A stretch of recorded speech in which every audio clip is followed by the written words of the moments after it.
What's up? My name is James Cole. I'm the owner of Paydirt DFS.com, and this is the Slate Talk for NFL DFS Week 6. This is going to be a solo show.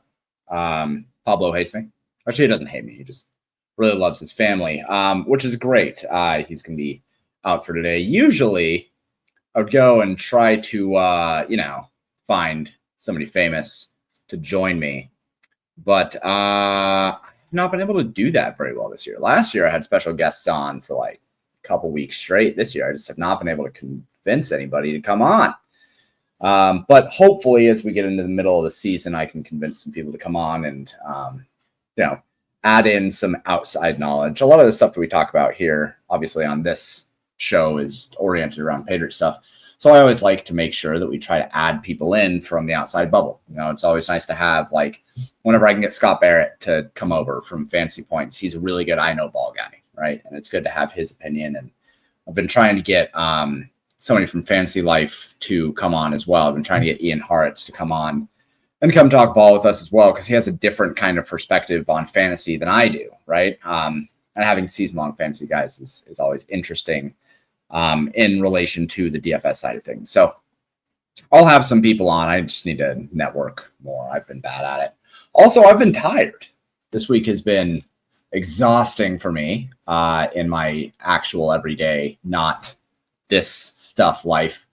So I've been really busy, but I digress. Today's going to be a solo show. So we'll go over things. It'll be a little bit different, I imagine. Usually Pablo is the one that puts together the show notes or the itinerary or whatever. I am a much more go as we go kind of person, go with flow, like in terms of my research. So I think what we'll end up doing is we're going to go into the models. We're going to take a look at who's projected to be ownership. I have some thoughts as well on a couple different spots specifically that I want to talk through. I'll obviously answer whatever questions you guys have. So if you have questions, go ahead and just, throw them in the chat. Happy to answer them. And we will talk through all the spots that deserve some consideration and some leverage. This week, at a glance, because as I do every time with this, I'm not actually looking at anything until we really do this show, because I like to kind of come into it pretty clean. So at a glance, this slate is one of the more wide open ones that we have had. I don't need to do the fucking thing yet. The pricing is still fucked up like that. And that's an issue that we have seen now through the entire year. Quarterbacks are about $1,000 too cheap. Wide receivers are about $1,000 too cheap. And I talked about this last week, but it's still the same thing. So even if you think that this week is a week where we have less value, we don't. What we don't have is plug and plays, right? Like, we don't have anybody this week that feels like, oh, I really need to play this person. Or we don't have a value that's like, man, if I don't go with this value, I think that, we're just fucked, right? Last week, we had cheap running backs, we had cheap quarterbacks, we had cheap wide receivers, but people latched onto, Rashad White and Rico Dowdell. And obviously, they paid off super well, right? Rico ended up with 200 plus rushing yards and a touchdown. He absolutely crushed and even got injured at the end of the game, and it didn't even fucking matter. But because of that, all of the chalk is just crushing because it's so underpriced. I've seen that not just one company, but multiple companies being like, oh man, our projections are so good this year. Like, look how good our projections have been. It's like, your projections are probably as good as they've always been. It's just that the consensus is running hot as the fucking sun right now. So there's not any, it's fine that the projection sources are doing well. Cool, great. But all the projection sources are doing well because the chalk is just absolutely dominating. So when cash lineups are placing the top 10th percentile in GPPs, everybody's going to do well. And especially when the projection sets are good and consistent and can take advantage of very soft pricing in the industry, it's like, all right, well, let's just do what we do. One thing that I will say is it does look like we have gotten a little bit of a price increase this week. Not like a massive bump, But we'll talk about it a little bit at first, right? So let's go ahead. Now we can jump in and share screen. That's probably far too small. I have no idea what I'm doing. I'm so high. Does this work? This probably works. All right. Yo, what's up, dude? Glad that you had the best week this season last week. That's awesome. Hopefully we can have another super fantastic week this week.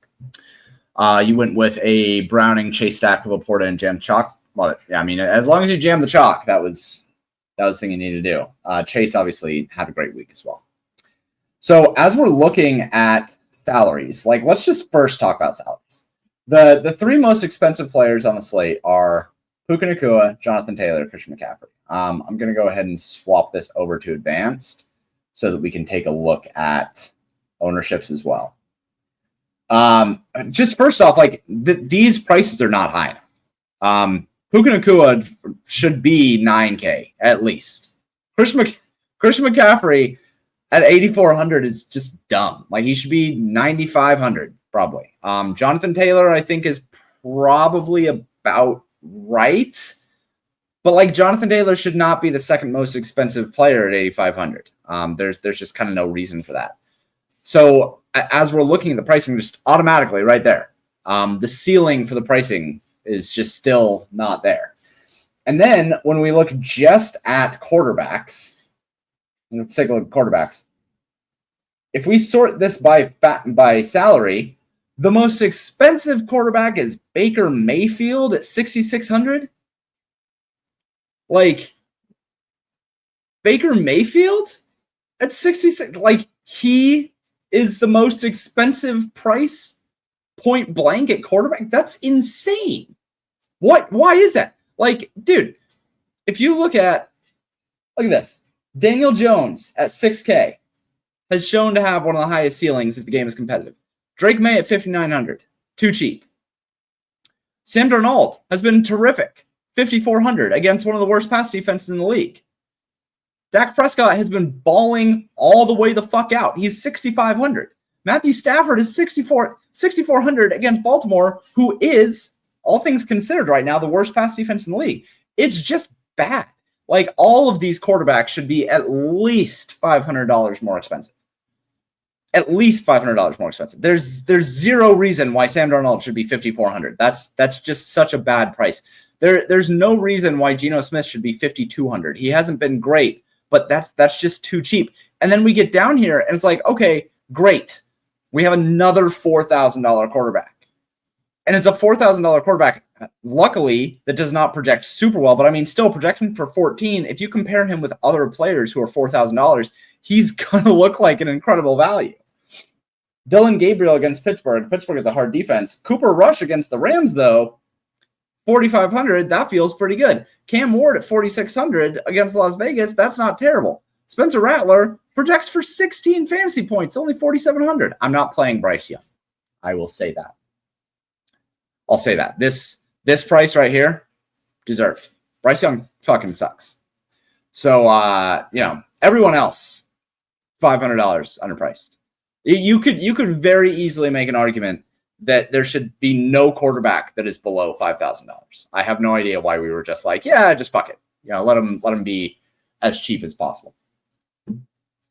That's crazy. I'm not on Baker at all. I mean, I'm fine with it. I have him projected well. Projects for 19.35. His expected fantasy points has been good. He's got a ceiling. Like, sure, fine, cool, whatever.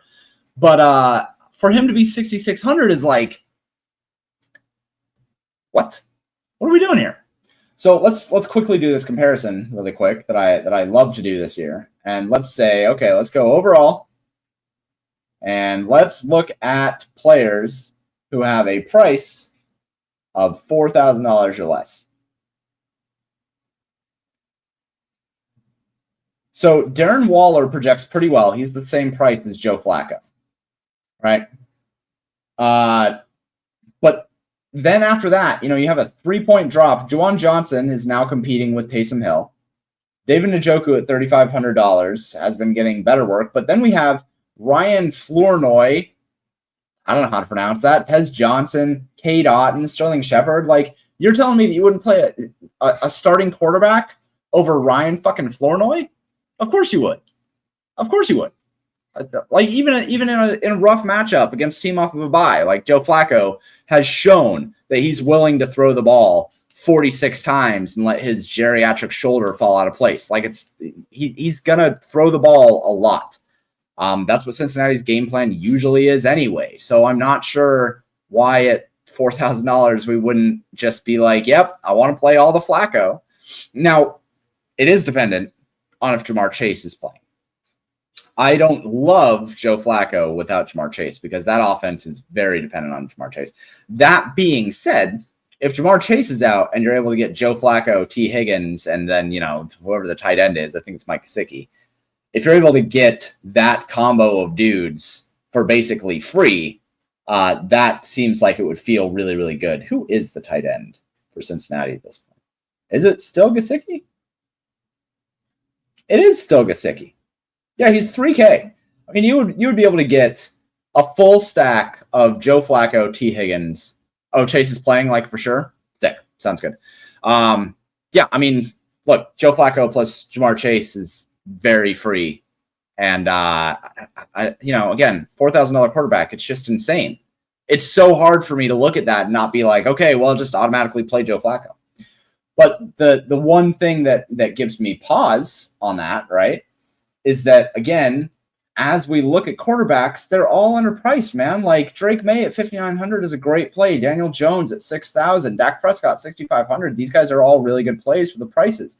Mac Jones, 5,600 against Tampa Bay, who can get thrown on. Trevor Lawrence against Seattle. Matthew Stafford at 6,400. You can get like the most condensed target tree in the league against the worst pass defense in the league for $6,400 on the quarterback, along with Puka Nacua. Like, yeah, everybody wants to play Puka Nacua, but Matthew Stafford is going to be 3% out. I mean, what are we doing here? What are we doing here? Do we need to play Flacco on the slate with pricing deficiencies in other positions, even coming from me who's not prioritizing CMC Puka? So here's the way that I look at it. If you build out a Los Angeles Rams stack, for instance, and I mean, we can even show to do this, right? So I'm just going to do a quick fill here for the Rams. We'll just do 3, and we'll just quick fill really quick. So, okay, here we go. You have Matthew Stafford plus Puka Nacua plus Devontae Adams. This costs you 28 or 21,000, basically 22,000. Going away from Matthew Stafford down to Joe Flacco frees up $2,400. $2,400 is the difference between being able to play Christian McCaffrey and having to play who's a $6,000 running back. I don't know, Javonte Williams. Like a full 5-point median difference there, right? I guess actually, yeah, let's take a look at that just specifically. Just take a look at running backs. Right, so the difference between playing Matthew Stafford, who projects for 17, and Joe Flacco, who projects for 14.5, is the difference between Christian McCaffrey, who projects for 25, and Rachaad White, who projects for 17. So there's an 8-point difference here. There's a 3-point difference on quarterbacks, and we know that Joe Flacco actually throws the ball like a lot. When the teams don't just get Joe Flacco and then run the ball, they give the ball to Joe Flacco and they spring up his back and wind him up like a little toy, and then they just let him go out there on the field and his arm just constantly doing this the entire time until his battery runs out. So it's the difference between getting a true running back 1 and arguably an RB2, right? It's the difference between, let's go over and look at wide receivers. It's the difference between getting Jamar Chase at 7,700 and what was that, 5,400, I guess, 5,300, and Marvin Harrison Jr. That's another 5-point difference there, right? Or you could even say Jackson Smith-Njigba, right? Like 22 fantasy points down to 12. Which also, by the way, why is JSN 7,600? He's been nuking. It's such a bad price. So to your point, yes, there's already pricing deficiencies everywhere. But being able to save $2,000 on a quarterback, that's insane. That just supercharges your lineup. And it's not like if Joe Flacco puts up 25 fantasy points, I think the chances of him being in the winning lineup tomorrow are like really, really, really high, right? Even at low ownership, if he puts up 25 fantasy points tomorrow, just because of the fact of what you can build around him, you can do a full Los Angeles Rams stack with CMC with actual good players, and just play Joe Flacco, and like it's fine, right? You can even do it with Jamar Chase. Let's go try to do that. Let's just try to do this. So we're going to remove Matthew Stafford here. And we are going to go, so Y2X, and we'll go Joe Flacco. So what else can we do here? Right? Go by median. I'm pretty sure that we can probably get Christian McCaffrey or have Puka Nacua. Let's just go JSN, since I think that we probably can. Go fill in the defense really quick, because why not? Sure, Dolphins 2,200. So, yeah, Dolphins. All right, so Dolphins 2,200. Let's see, what do we got at tight end?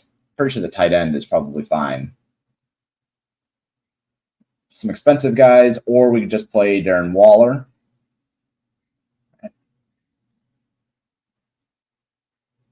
Okay, 4,200.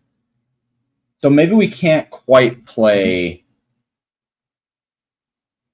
all of the expensive guys. Yeah, 2,600 is a little bit thin. So we'd have to come off of JSN.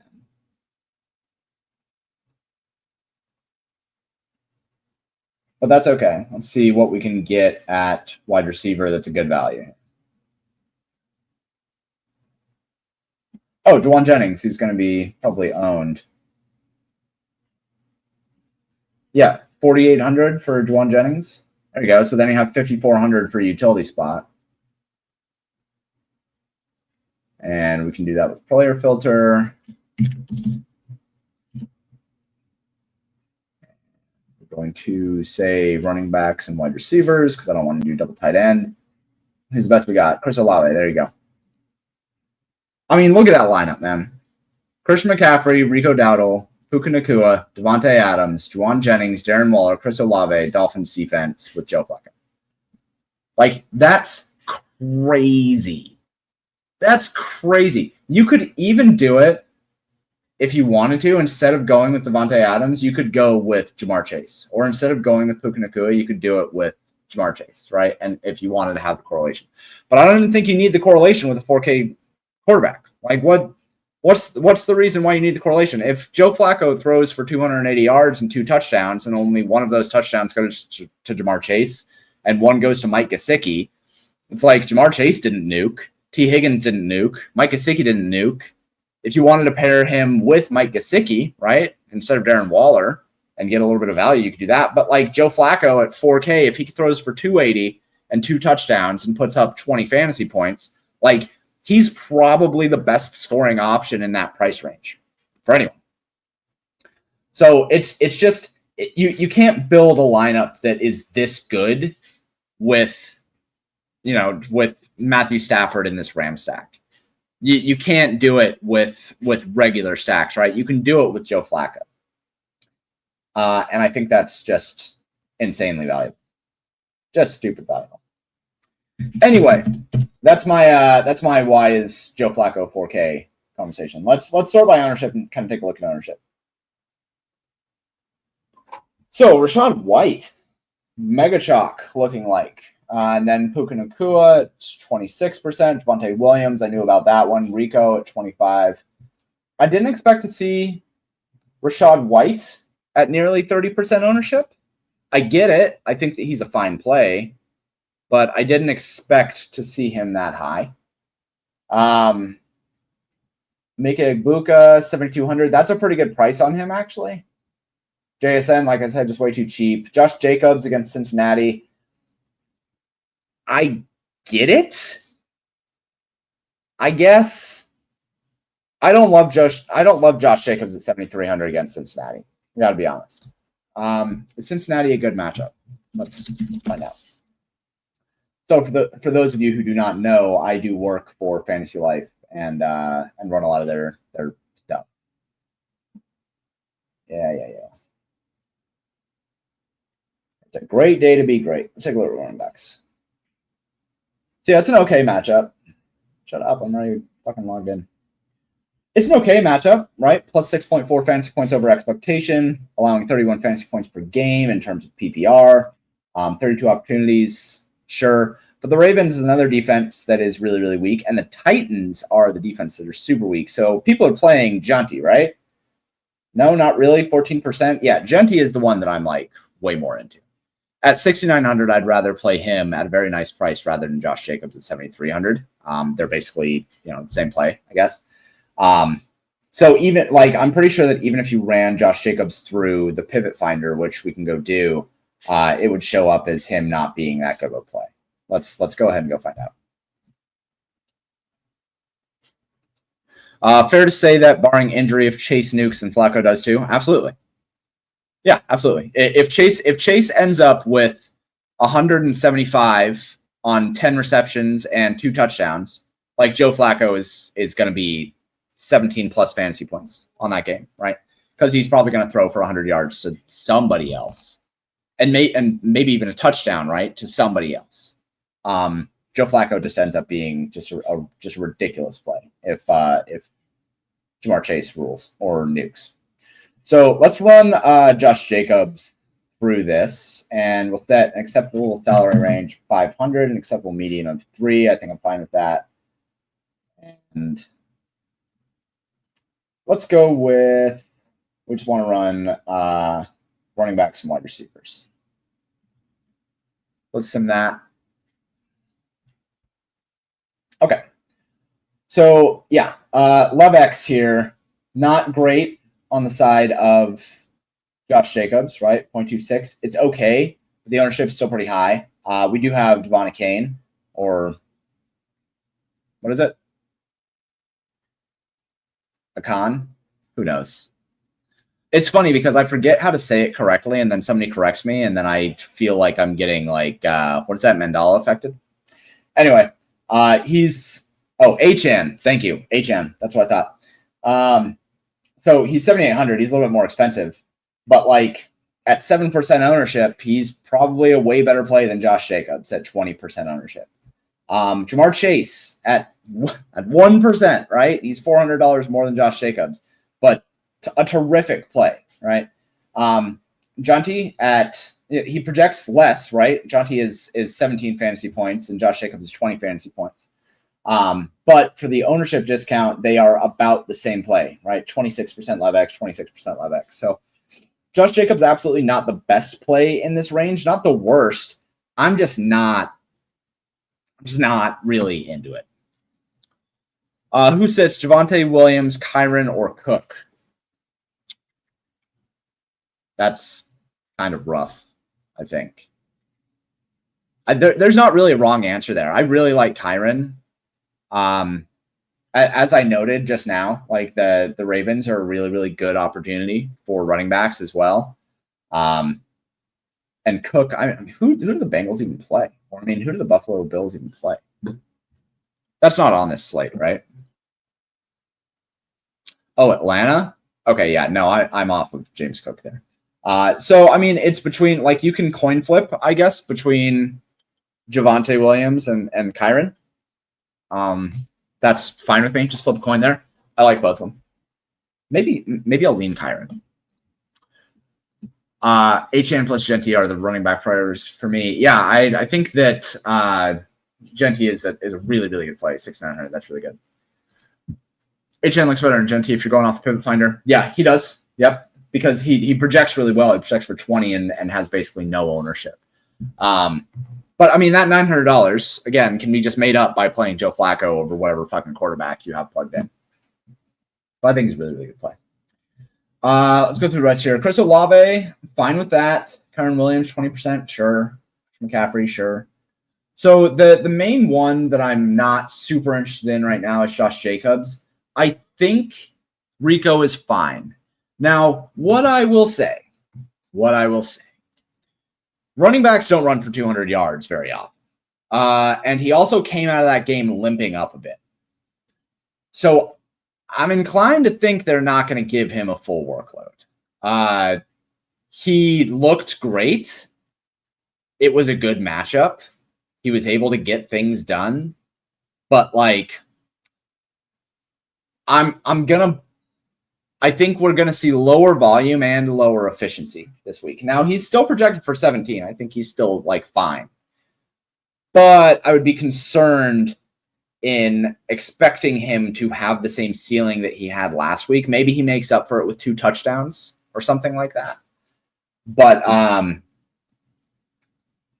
little concerned. 5,800, I think he probably comes in even higher than what I have him projected for. I have him projected for 25% ownership. I think he probably comes in the 30% range. I think in higher dollar stuff, it's even higher than that. That's concerning. So I'm not super into that. I prefer the Javonte Williams side. He has been consistent. He's maintained his workload. I think that Dallas is the better team. I think they're more likely to move the ball on Carolina. So I probably am more inclined to play Javonte Williams over Rico Dowdle. Now, yeah, there's a $600 difference, but there's also a 3-point median difference. I probably just prefer Javonte Williams there. So I'm not super high on Rico Dowdle chalk either. The problem is, usually I'd like to be like, oh, I'll just stack the team instead of playing the running back. But I'm not playing fucking Bryce Young. So, with that being said, like, I'm probably just going to be low on Carolina overall, which doesn't feel like something that I should have to say while I am. Hey, it's my beautiful baby doll, Margaret. Look at that. She bought this sweater recently. I bring you Popeyes. Popeyes. Oh my gosh, yeah, there's a lobster on it, and it says Northeast Maine. It's a good shirt. It's a good shirt. Yeah. Love you. Love you, baby. Have a good time. Thank you. I love you. Love you. Yeah, I think that I absolutely agree. Both the running backs in that game are going to be highly owned. We're going to see both of them. I mean, look, they're right here in ownership, right? 25. So there's probably plenty of merit in just like kind of not playing that game and going with Rachaad White instead, who I think is just a better play overall. His role is better. It's more consistent. I think that he is much more likely to replicate his workload and replicate his upside than Rico Dowdle. So probably prefer Rachaad White in this spot. But overall, man, chalk, I think, looks okay outside of Carolina. I want to touch Carolina. Everything else, I think, looks fine. So let's talk through a little bit here of Rachaad White. Let's go take a look and see. And again, I'm going to go to Fantasy Life here just because I run all the stats for them, so I do trust them. But we can go to the utilization report, and we can take a look at, let's see, season stats. And we can take a look at, actually, no, I don't want season stats. I want game logs. So give me running backs for Tampa Bay. All right, so Rachaad White last week looked really, really good. 81% of the snaps, 72% of the rushing attempts, 64% of the routes. His targets per route run is usually pretty good. It sits somewhere between 18 and 22%, depending on the role. Got 13% of targets, all of short down and distance snaps, all the long down and distance snaps. Like, that's a really, really good fucking role, right? That's a really good role. And I just think that he's more likely to replicate that than Rico Dowdle is to replicate what he was able to do. As we were talking about Javonte Williams, let's go ahead and go take a look at how he has fared so far this year. And he has been, again, really consistent, right? 80% of snaps, 81, 76, 71. He's averaging 73 rushing attempts, averaging somewhere in the 70 to 75% range. He has 60% route participation. His targets per route run is not terrible. He's averaging somewhere around 10% of the targets. Like, that's a good role. That's solid. And then if we go and look at Mr. Rico, God, that's hilarious. So last week, his role was good, but he only played 68% of the snaps. Did have 80% of the rushing attempts. Did have 17% targets per route run. He did have 13% targets. But I'm concerned about this snap share. And I'm really concerned about the efficiency as well, too, right? And he did not garner all the short down and distance snaps. He did not have all the long down and distance snaps, right? Like his role is just worse than that of Rachaad White at basically the same price. So let's go ahead and run him really quick, right? We can run him through here and see what we got here. So we'll do the same thing that we did here. And let's go ahead and simulate. Is Puka a good play? Yeah, absolutely. I mean, he's arguably the best wide receiver in football right now. Justin Jefferson is terrific, obviously, but Puka Nakua's role and his efficiency is just fucking ridiculous. So Puka's a great play. So here is Rico. Now, Rico projects the best out of this cohort, right? But his LevX is still in 24%. Now, it's not negative, but it's still in 24%. Rachaad White has a neutral. Stephon Diggs in this range has the worst, negative 15. But then we do have plenty of guys who look like solid plays in this range. Kyron Williams projects just about the same, has less ownership. LevX is the same. Jalen Waddle, $6,100, $300 more, projects a little bit less, but only 9% ownership. Strong LevX. McMillan, now I'm going to talk about McMillan here in a second. But he projects for 15% ownership and 26% LevX. Newsflash, he is not going to be only 15% owned. I think that Tatora, hold on, I can get this. Teteroa McMillan. There we go. Tet McMillan. I had to try to say the whole thing. At 15%, like everyone has talked about him. I've seen him talked up by 4 different fantasy sources. Bryce Young has been talked up by multiple different fantasy sources. I see people who are novice players saying that they can't believe they're going to play Tet McMillan this week. And it's like, that's your sign that he's going to be way higher owned than he should be. So I think, yeah, 25% owned. I think that this is probably just about right. 25 to 30% owned. So when you factor that in, awful play. He's probably the most negative. He might be just as negative as Stephon Diggs. Derrick Henry at 1% owned. That's sick. He's only 6,200. We know what Derrick Henry can do. And then we have Quinshon Judkins, who I think is another really awesome play in terms of running backs. At 5,900, he's probably, and the numbers bear it out, right? He's just about the same play as Rico. Just about. Welcome to DFS. If you have any questions, feel free to reach out, join the Discord. If you are not already in the Discord, by the way, you can join us by going here and then just connecting your Discord handle here. And I'm happy to answer questions basically day in and day out. So yeah, quick little plug there. I think that Rico is just a lackluster play. I think he'll have less volume, less efficiency, and I'm just super not into him. So of all of this chalk, I like Rachaad White quite a bit. I like Puka. I like Javonte Williams. JSN, I think that ownership is about right, but the price is too low. So I'm fine with playing him. Christian McCaffrey, that's too low. I think he's just dominant. He's $1,000 too cheap. And then Chris Olave at 5,100. I'm kind of, the volume has been good, right? Like maybe some of the best volume in the league. But man, does that offense fucking suck.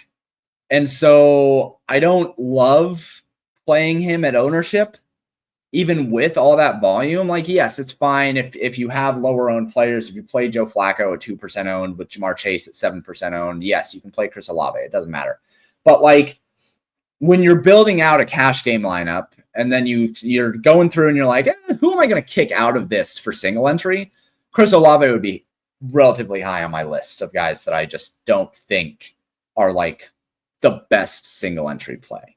He's fine. The volume is great, but the upside I think is just capped by a bad offense. So don't love it. Let's see. What we got here? Stephon Diggs, 5,800. Is Stephon Diggs doing good this year? I guess I don't know. I haven't looked like at all. Where the fuck are the Patriots? Patriots.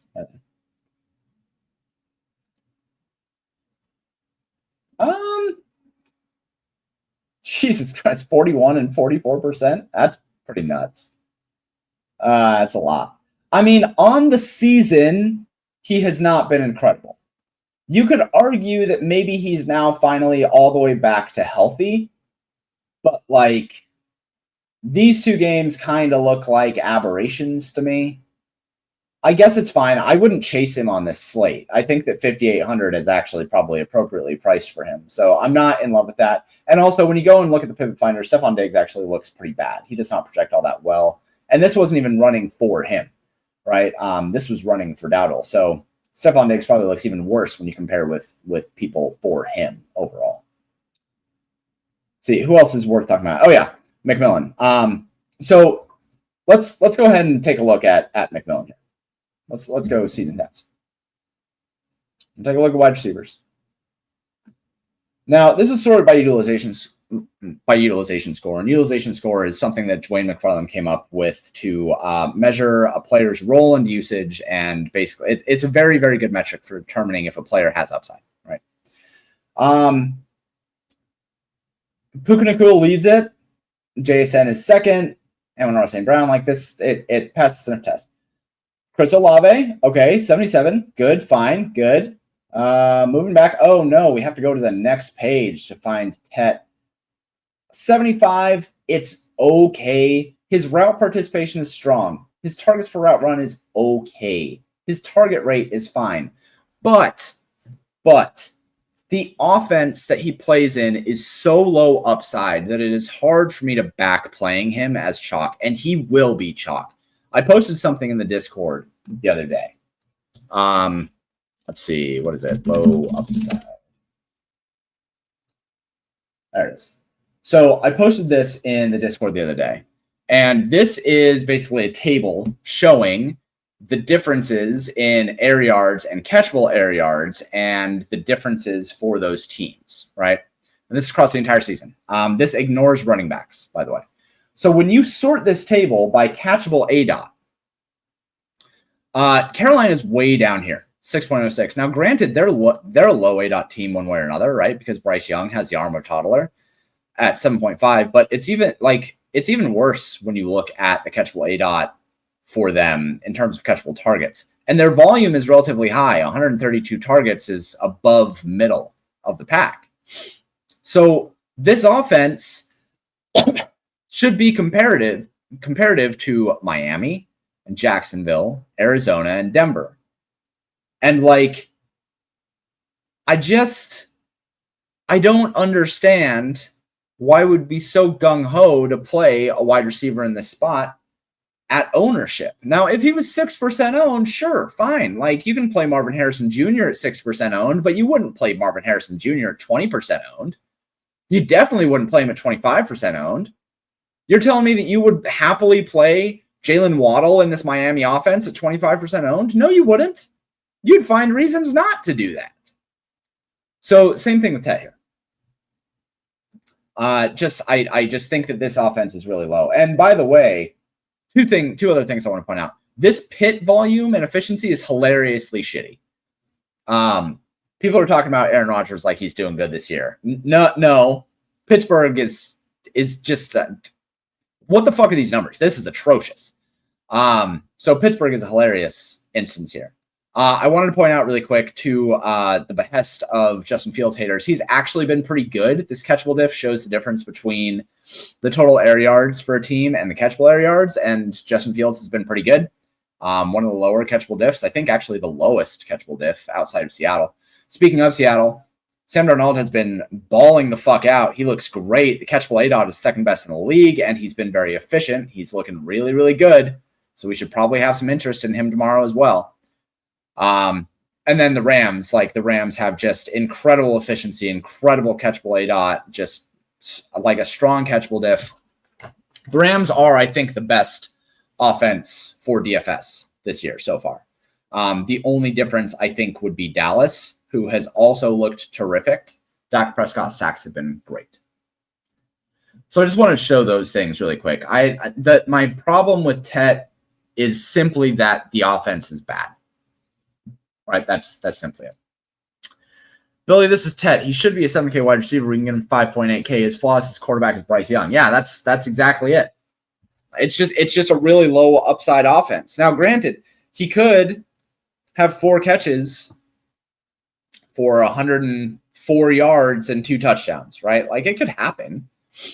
It's just really unlikely. In order to get there, his volume would have to be substantial because of how low that catchable ADOT is. He's not going to be a yards after catch guy in this offense. So he's going to have to get there almost purely on volume. And if you expect him to get there on volume, then you should think that the game is going to be a shootout. And if you think the game is going to be a shootout, then 1, I would be wrong about everything because I'm not fucking playing Bryce Young. But 2, you should probably just play the other side of the game and play Dak Prescott with George Pickens, with Jake Ferguson, and bring back Tet, who would be the one that would need the volume. Because if Tet doesn't have 8 receptions, I don't think he's killing you tomorrow. I just don't. So that's my Tet stuff going on here. I think that's basically all the ownership. I'm just not high on this Dallas-Carolina game for the most part. If I do play it, it's going to be the Dallas side. I really like the Rams side, so I don't mind Puka Nacua here, Rachaad White, fair chalk. Pretty decent spot for all the chalk again.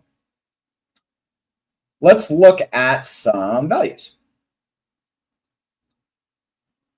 And I don't really care that much about quarterbacks here. So let's look at values with everyone else. Dallas side is sharper with a +3. Actually, I'm pretty sure the models agree with that. Let's go take a look at the models really quick.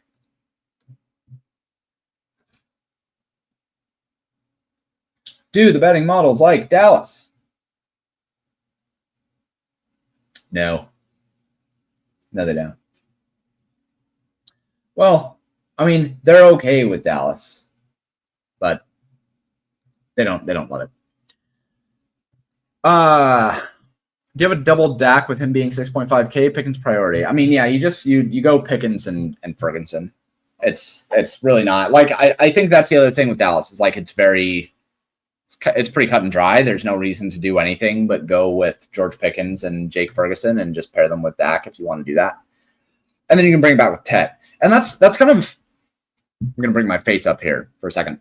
That's kind of one of the other things with DFS that I think that people make mistakes with is like, if you really, really like one wide receiver on a team, it is usually to your benefit to stack the other side and then just bring them back as a bring back. The correlation, I've been pretty low on correlative stats overall this year because I think they matter less than they used to. If you want my rant on that, you can go back and look on week 2, I think, of the Slate Talk. But I think that correlation matters less in modern day DFS.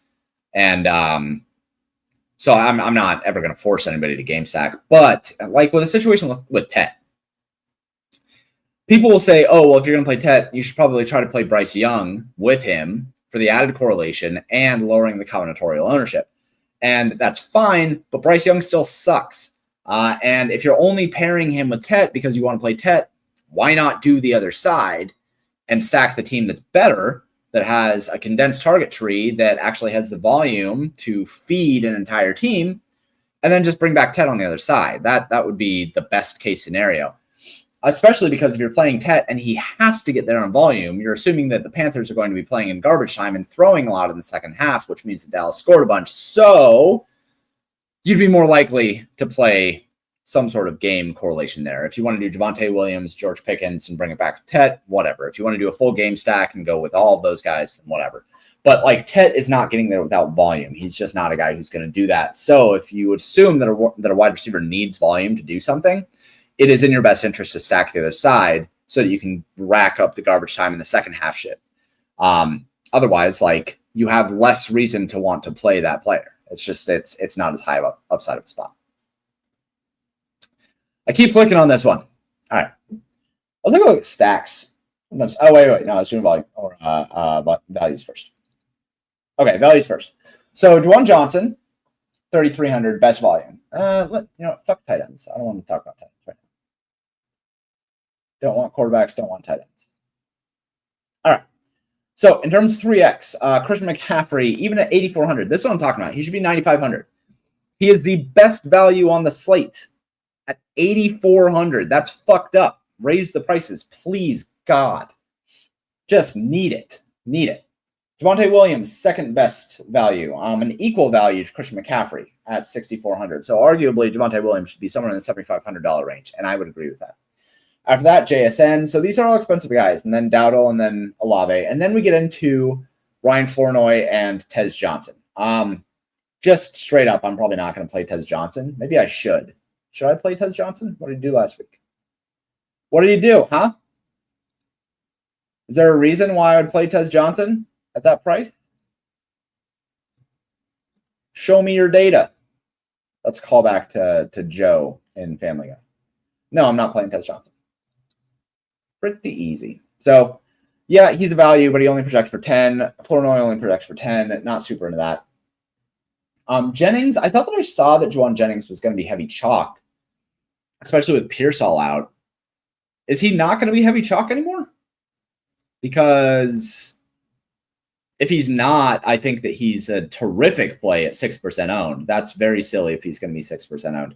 We'll have to rerun things in the morning, but he looks like a pretty incredible play if he's going to be only 6% owned. Rashad White, again, into that. George Pickens, we just talked about him. Tet, talked about him. Oh, is that what it is? It's because he's questionable? No, I thought they said that he was going to be in. Hold on.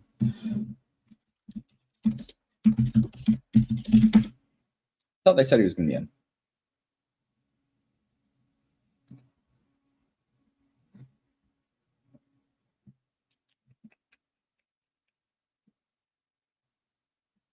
Hold on. Huh. I guess I didn't see anything that was going to be in. Oh, well. If he's questionable, it is what it is. If he plays, like, I think he's just an incredible play at $4,800. That's a really silly price. Let's see. As we're working our way down here, I talked about Jalen Waddle. I think Jalen Waddle is a pretty strong play at 6,100. Again, like Jalen Waddle at 6,100 is at 9% ownership. That is a preference to me over Tet McMillan at 6K and what I assume to be 25% owned. Right? Like they're basically the exact same play, and I'd much rather just play Jalen Waddle, who we have seen produce, and is in a spot where like the Chargers will pass a lot and it's a high-powered offense. So that those guys are basically the same play. They're basically the same price with a massive price or ownership difference. I'd rather play Jalen Waddle. Rashid Shaheed, I have seen some people talking up New Orleans stacks because Rashid Shaheed looked good last week. They're still really cheap. I'm fine. 4,600. I think like this is the kind of guy that you would be fine with playing at 4,600, even at ownership, because he does have that huge play potential. Like that, it would be totally understandable for him to have 3 catches for 114 yards and a touchdown. Right? That's the kind of player that he is. So I would be fine with him. 4,600. That's a play that I'm into. As we're going down here, and now we're getting into kind of the more pedestrian values. And like I'm not going to play Trey Tucker. I'm not going to play Sterling Shepard. Jamar Chase, 7,700. I do have interest in Chase at like 1% ownership. Again, as I talked about before, Joe Flacco plus Jamar Chase is just like the nuts pairing this week in large field GPPs. In fact, I think that what you could do is you could just completely optimize for ownership. Okay, let's go do that really quick. Let's go take a look at some ownership optimals. Okay, sick. So let's go with this guy, right? Herbert, White, Dowdle, Egbuka, McMillan, JSN, Fannin Jr., Trevor Etienne. Don't love that, but he fits. And the Colts. Actually, is this one? Yeah, this one's a little better. Here's Herbert with Williams, Dowdle, Quentin Johnson, Chris Olave, Tet McMillan, Harold Fannin, JSN, and Cardinals defense. Okay, sick. So take this one and just go Joe Flacco and Jamar Chase and play that lineup, right? And then that's your single entry lineup. Actually, nobody else play that because I'm going to play it. But that's your single entry lineup. You can just play all the chalk around those two, who are going to be like a combined 5% owned, and you're fucking fine. That's a single entry lineup. I just think they unlock so much. Okay, let's talk about stacks for a couple minutes here, and then I'll answer some questions before I go eat this sandwich, which is now cold. the pains of being a content creator. Overall, let's see. Let's sort this by ownership really quick. So ownership is following totals pretty well. So this by totals really quick. Green Bay is not getting enough ownership for having a team total of 28. Indianapolis, again, ownership is going to be too low. The problem with Indianapolis is that they've just been blowing everyone out. Like they have just been blowing the doors off of like their opponents to the point where they have not been able to find their ceilings. It's been like all Jonathan Taylor. So again, I'm interested in a Daniel Jones stack. I'll keep doing it until I run completely out of money. Jacksonville has pretty decent team totals. I don't think that they'll have much ownership at all either. And then Dallas and then New England. So people, when Carolina is down here, they're going to be getting some ownership. Tampa Bay will get some ownership because of Egbuka. Carolina's going to get ownership because of Tet. The Rams are going to get ownership because of Puka. But overall, ownership is pretty spread out here. Is it reasonable to take a lineup straight from the Sims that projects well without adjusting any of the positions? Absolutely not. Do not play the lineups in the Sims. Don't do it. Actually, I'll talk about that. The lineups in the contest Sims are built to be reasonable facsimiles of probable combinations of players, not necessarily the lineups that you should be playing. Use the optimals. If you want lineups to play, use the optimals here. You can go here and you can do, plenty of things here. You can sort out, you can do ownership, you can do mix. If you want some information on kind of these different filters, then I have a YouTube video up explaining the NFL DFS suite of tools, and you can go consult that. I talk a lot about the optimals there, but use the optimals. This is the same thing as using an optimizer, right? Just use these. I feel like it's hard for Jones to get there with two receivers plus JT's rushing rates. Right, yeah, exactly. But I mean, like, there's going to be a week where the game is competitive because Jonathan Taylor didn't absolutely nuke. And in that competitive game, we're going to see Daniel Jones have another really high ceiling. And I will stack them when it happens, or I'll be broke before then. Who knows? If you notice me doing shows from a refrigerator box, it's because I prioritized internet over my house. Take a look at some value. So Spencer Rattler, Chris Olave, Juwan Johnson. Sure, fine. That is really good value. Yeah, New Orleans stacks look like good values. I'm fine with that. If you wanted to go Rattler, Olave, and Shaheed, it only costs 14.4 to stack. The team total is fine. I think that the projections and the ownerships look good. The values look good. Man, a Cleveland stack, even though it only projects for 14, getting a full stack for like 12K is pretty fucking crazy. I'm surprised that I don't have Cincinnati stacks as like really strong stacks, right? I am surprised by that. Oh, well, rip me. There's the first one, right? Team total is only 16, but this costs 17.4, even with Joe Flacco. So this is still relatively expensive, but if you had Joe Burrow, then this would be a 20K stack. So you're getting $2,600 off of that, right? This is absolutely fucking right, and important lesson to learn. Important lesson. I def for the Rattler path over Flacco Chase because any NO game environment is just better. I mean, not necessarily. Like the Green Bay and Cincinnati game environment can be strong. I don't see any reason why that game couldn't be a strong game environment as well. But I do like the New Orleans offense. I talked about the New Orleans offense last week actually, and said how they're one of the teams that plays at a faster rate than any other team in the league. They have been in the red zone a lot. They're able to get into the red zone. They just haven't been scoring. I actually do like the New Orleans offense. I think that they're going to get better as the season goes on. And they're going to win a GPP some week. Maybe this week. Maybe I should play New Orleans stack. Maybe I should actually listen to the numbers that I talk up all the time and play this guy. Who knows? We'll see. We'll see what we do. Overall, I think ownership looks about right. This is a really wide open slate. We have a lot of different ways to go about it. And like Tampa Bay stacks look good for the projections. I'm not in love with playing either Tez Johnson or Cade Otton. I'm just not super into that. Seattle stacks look good with JSN and Barner. That looks pretty good. JSN and Cooper Kupp. Price is a little bit higher, but like I'm fine with that. I think that Sam Darnold has been one of the best QBs in the league this year. That's just not getting enough attention. Ram stacks obviously look terrific. I would love to play a Ram stack with Joe Flacco as a one-off. I'm good with that. Lots of good stacks here. When I sort by ownership, I don't see anything that I hate either. I'm fine with Tampa Bay stacks outside of playing Tez Johnson. I'm fine with New England stacks because I like the New Orleans side, right? Fine with the Ram stacks. I like Indianapolis stacks. I'm not playing Carolina. Seattle stacks. Good with that. I think I'm good with all of that. I was thinking about playing Green Bay onslaughts with love doubles along with Packers D. I don't know. Sure, fine. I wouldn't add in the Packers D on that. You can, but like, yeah. If you think that the Packers are going to put up 30 points, right?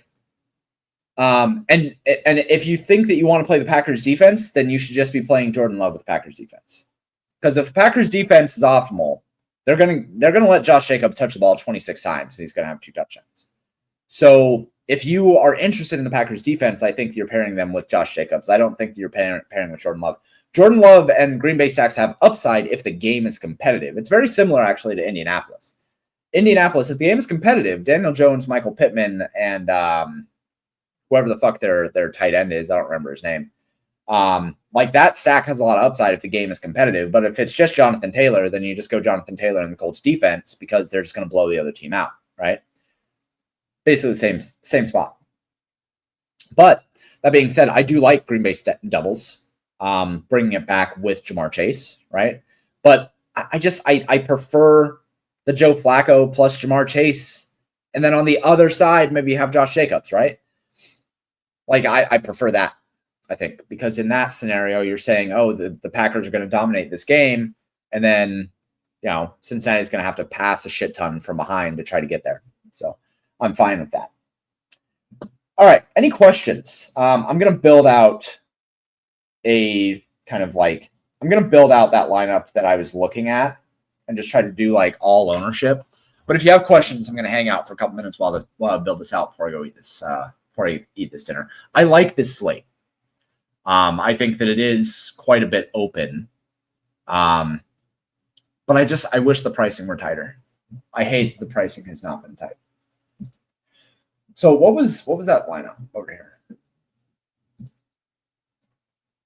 It's an ownership optimal. It was it this guy? Yeah, it's this guy.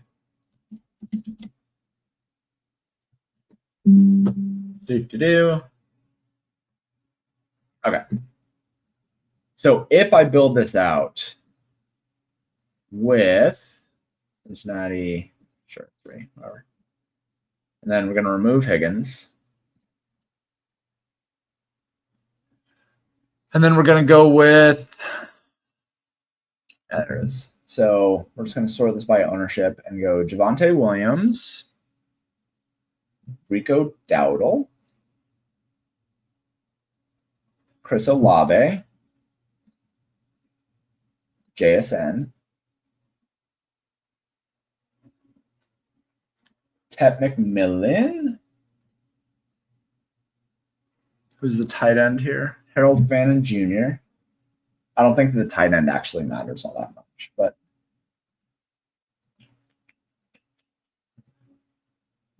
let's see, how much do I have? 3,700. You can probably go Tucker Kraft. What's the ownership here? Jatavion Sanders. People are going to play another Carolina player? Jesus fucking Christ, people. Why are you doing this to yourselves?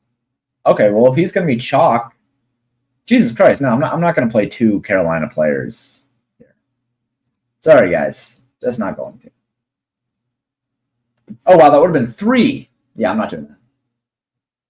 I'd rather play, whatever. Jake Ferguson. Can I do that? 2,100? Makes me punt defense.